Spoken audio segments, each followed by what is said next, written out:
Blog 27, June 2026. You know that feeling, right? That deep, almost primal yearning.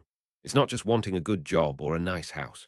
It's that ache, that restless stirring in your chest, the feeling that something is fundamentally missing, that you're looking at the horizon and seeing not just what asterisk is asterisk, but what could be. It's the hunger for a future that feels bigger, richer, more substantial than the immediate moment. It's the desire for a harvest, isn't it? A guaranteed yield, a reward for the seeds you've planted right now. And when you hear these words, to him who desires a harvest in the life to come, we shall grant an increase in his harvest. Whereas to him who desires but a harvest in this world, we may give something thereof, but he will have no share in the blessings of the life to come. It doesn't just sound like some ancient decree. It hits you right in the gut, doesn't it? It's a stark division. It's the difference between planting for the long game and tending the garden in front of you. Think about it physically. Imagine you're standing in a field. You have two sets of tools. One set is for deep, slow cultivation, the kind that requires patience, that involves nurturing the soil beneath the surface, preparing for a yield that won't be visible for years. That's the desire for the harvest in the life to come. It's about tending to the unseen roots, the foundational structure. The other set of tools, that's for the immediate yield, the quick fix, the visible fruit you can pick today. Now the language here is so precise. It's not saying, if you want a future, you get it. It's saying, if you want the asterisk ultimate asterisk future, the one that transcends this immediate reality, that's where the true abundance lies. But if you fixate only on what's right here, right now, on this fleeting season, you get a little something, a small piece of the immediate bounty, but you miss the whole orchard. It forces you to confront the nature of desire itself.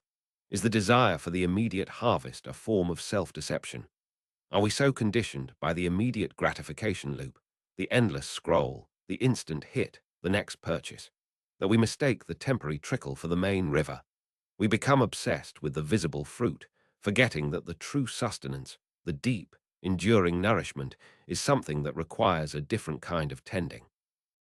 This brings me to the psychological aspect. We are wired for immediacy. Our brains are excellent at predicting the next reward.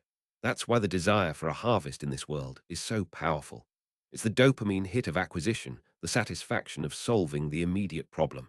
It's the comfort of knowing what's coming next. But when you chase only that, you're essentially building a house on sand. It looks solid for a while, but the underlying structure, the true, lasting stability, is missing. And that's where the analogy comes in. Think of it like a complex knot of yarn. The desire for the harvest in this world is like trying to pull a single, thick strand of yarn out of the pile. It's satisfying in the moment. You get a little bit of texture, a small piece of the pattern. But if you only focus on that single strand, you miss the intricate, interlocking structure of the whole tapestry. The harvest in the life to come, the deeper blessing, is the entire woven pattern. It's the understanding that the immediate thread is just a component, not the whole design. But here's where I get stuck, and I need to be honest with myself about this. The objection I hear constantly, the one that makes me sweat a little, is this. But isn't that just a way to justify stagnation?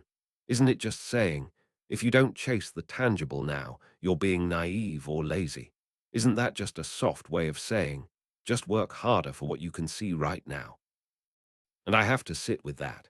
Because if I accept that the pursuit of the immediate harvest is inherently lazy, then what is the asterisk action then? If I stop chasing the visible fruit, what do I do? If I just sit back and wait for the grand, distant blessing, am I not just passively accepting a fate, rather than actively participating in the cultivation of asterisk, any asterisk kind of good? It feels like a trap. Either I chase the visible, and I'm a consumer of fleeting moments, or I abandon the chase, and I become a passive recipient of something I can't even fully grasp yet.